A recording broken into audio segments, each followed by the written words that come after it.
Excellences, Your Excellencies, ladies and gentlemen, distinguished colleagues, I am a bit prisoner of my indulgence, but I must inform you that we have more than 15 resolutions to adopt today, and time is not playing in our favor.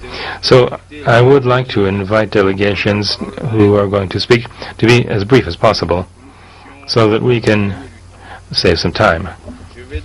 I will now give the floor to Cuba.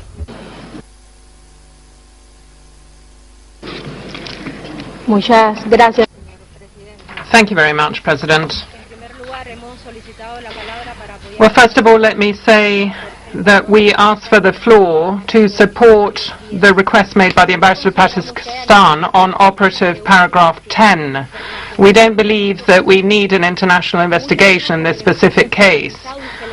All the less so if there is such a selective approach during the period for when the investigation is being requested. Sri Lanka has shown a very genuine commitment to the promotion and protection of human rights of its people, and it has shown that progress has been made during various phases of the process of national reconciliation. The imposition of international investigation does not recognize the process underway within the country conducted by the government, and what is worse is that it will have a negative impact on the process of national reconciliation of the Sri Lankan people at the moment. Cuba therefore supports the deletion of OP10.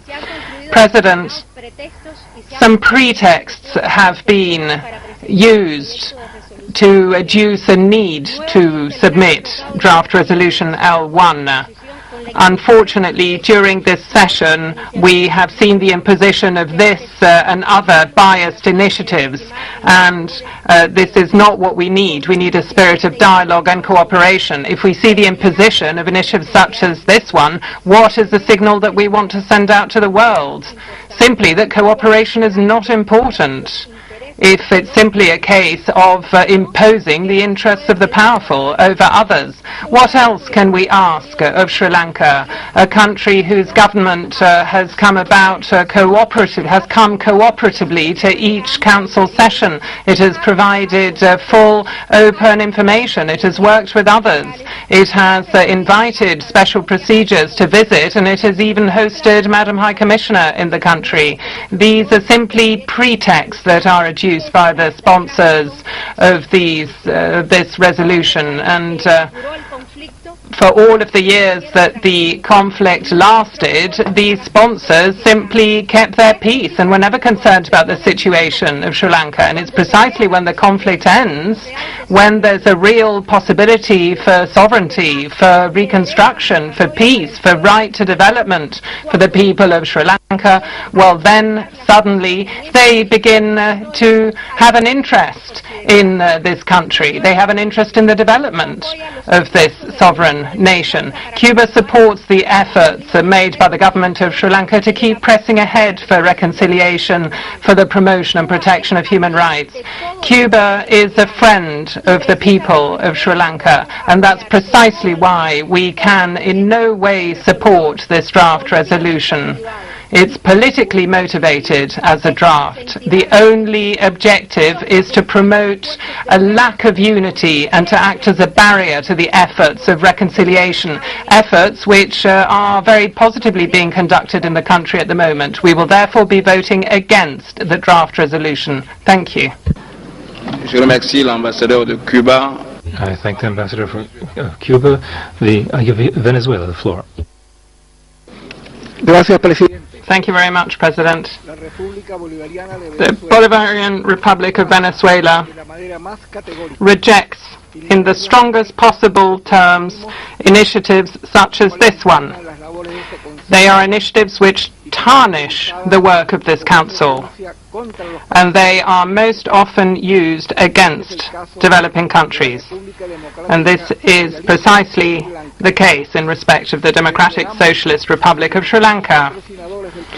We regret that the co-sponsors of draft resolution L1 have simply ignored the very great and demonstrated efforts of the government of Sri Lanka to comply with their human rights obligations, and that since peace was restored in 2009. Sri Lanka continues to show that it is committed to this Council and to its mechanisms, to the UPR, to the treaty bodies, to the Office of the High Commissioner. It continuously and openly provides information as to the progress that it has made and the challenges that remain. We see that there has been progress made in the National Action Plan, implementing the recommendations of the Lessons Learned and Reconciliation Commission. President, Venezuela believes that the interventionists' attempts into Sri Lanka's domestic policies are unjustified. These are attempts which are not based on cooperation and on genuine dialogue, which are the cornerstones of the work of this Council. And everything that is done is adopted in consultation and with the consent of the country concerned. President, we raise a warning about the very serious risk posed by resolutions such as this one. They are biased and interventionist. They repropose age-old anachronistic practices. They are selective and apply double standards. This is an attack on the independence and the sovereignty of the peoples of the South that do not submit to the pronouncements of certain powers. The successful mechanism, that is the Universal Periodic Review, using dialogue and cooperation, is the appropriate fora for the promotion and protection of human rights. We once again state our rejection of this draft resolution, which we see as motivated by political bias and which does not tally with the facts on the ground. It does not comply with the principles of universality, impartiality and non-selectivity which govern the mandate of this Council. For the above reasons, Venezuela will vote against this draft resolution, and in principle it supports the request submitted by Pakistan that OP10 be deleted from the draft resolution. Thank you.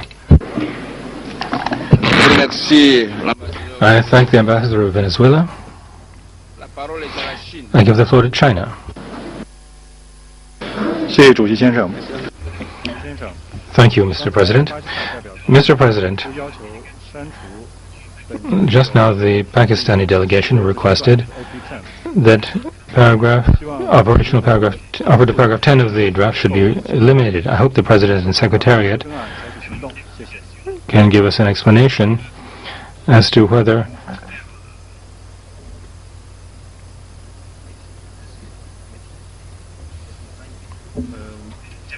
I'd like to know whether I would like to repeat to you what I just said. I hope that the President and the Secretariat can give us an explanation as to whether the request by Pakistan consists of proposing an amendment, and if that is the case, do we have to vote on this proposed amendment? Thank you.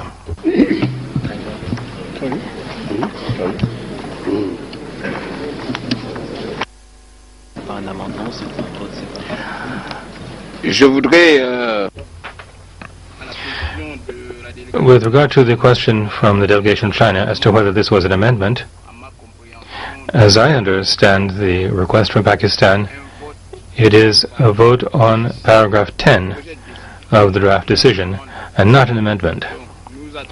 Hence, we will first conclude the explanations of votes, and then we'll go on to that vote on paragraph 10, and then we'll see whether paragraph 10 can be eliminated or kept in the text of the draft decision.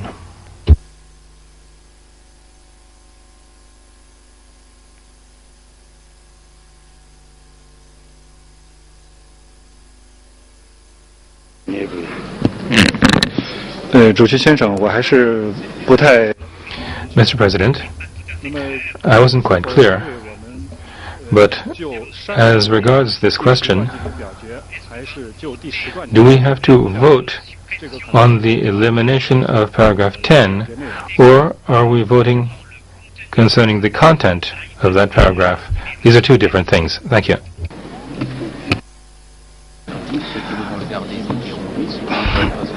Alors, c'est... Vous voyez que votre question en train de... As for your question, I think there's a bit of confusion. I think we all listened to the statement by the ambassador of Pakistan, who requested a vote, a separate vote, on paragraph 10. If the paragraph receives a favorable vote, then we will keep it in the text. If it receives an unfavorable vote, it will be eliminated from the text. That's what the situation is. So go ahead, sir. Thank you, Mr. President. If that's the case, then China will make an explanation before the vote. Thank you, Mr. President, for giving me this opportunity. In China's view, the promotion and protection of human rights remains the primary responsibility of governments. The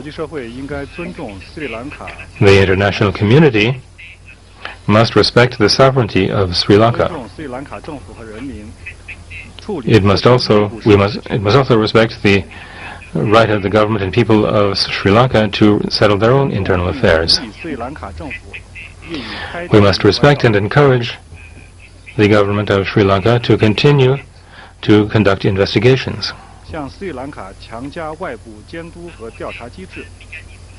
Trying to impose an external mechanism for supervision and monitoring and investigation will do nothing to promote the process of internal reconciliation. On the contrary, it will complicate the situation in that country. When the international community provides technical assistance to Sri Lanka, it must fully consult the government and obtain its agreement. In view of the foregoing, we support the proposal made by Pakistan.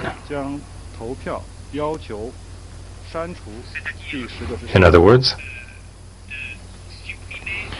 to delete operative paragraph 10. We also call upon other members of the Council to vote in favor of this proposal. Thank you. I thank China. I give the floor to the Russian Federation.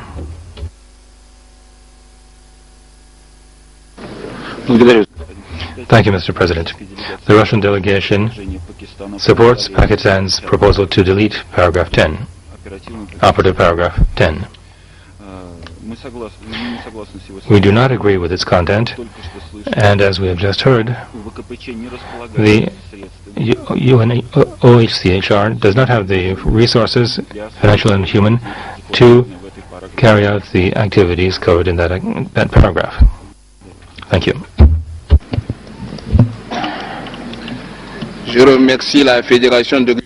The President, I thank the Russian Federation. I saw that there were two additional requests for the floor.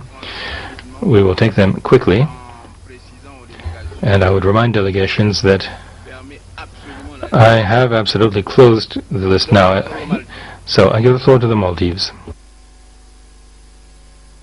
Thank you, Mr. President. The Maldives acknowledges and welcomes the efforts of the Sri Lankan government through its National Action Plan to implement the LLRC and is confident that the Sri Lankan government will renew and further strengthen its engagement with the Council through constructive dialogue to address the issues raised by the international community on the human rights situations in Sri Lanka in the most effective manner.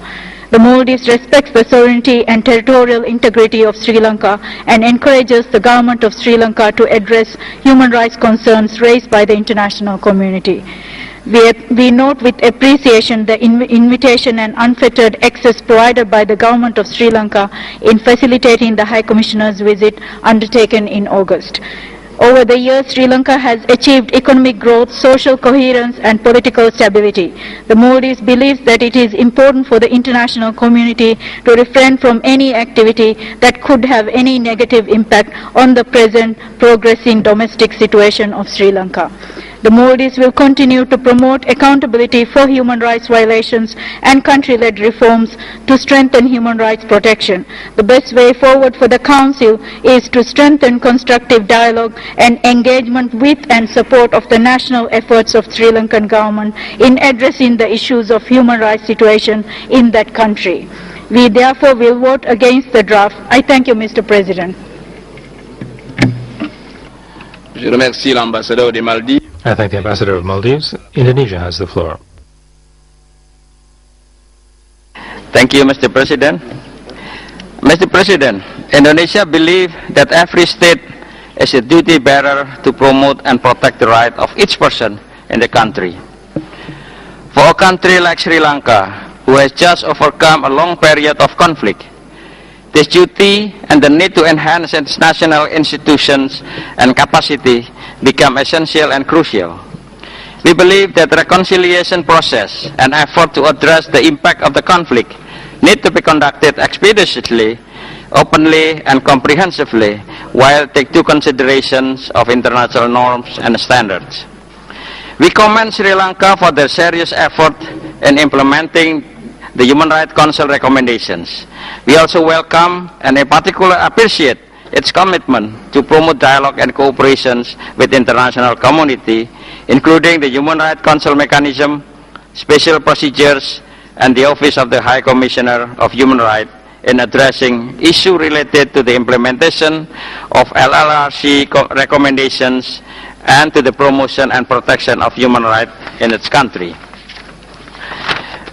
We are aware of the concern of some member states toward the need for a more accountable process and a more concrete progress in the implementations of LRRC recommendations and the subsequent national plan of actions. We believe that Sri Lanka must take steps to address this concern.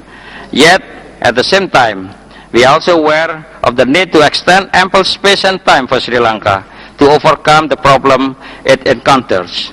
We encourage Sri Lanka to continue to make real and speedy progress on the ground, and to urge the international community to provide support and cooperation to enable Sri Lanka to enhance its national capacity in addressing its human rights related problems.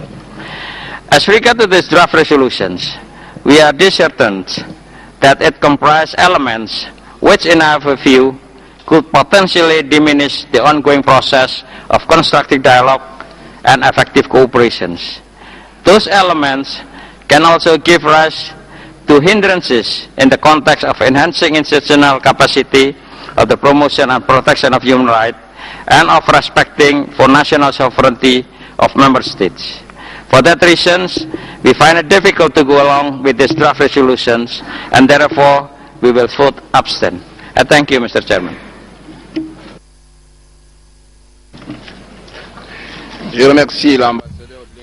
Thank you very much, the Ambassador of Indonesia. After those explanations, a vote before the vote taking place.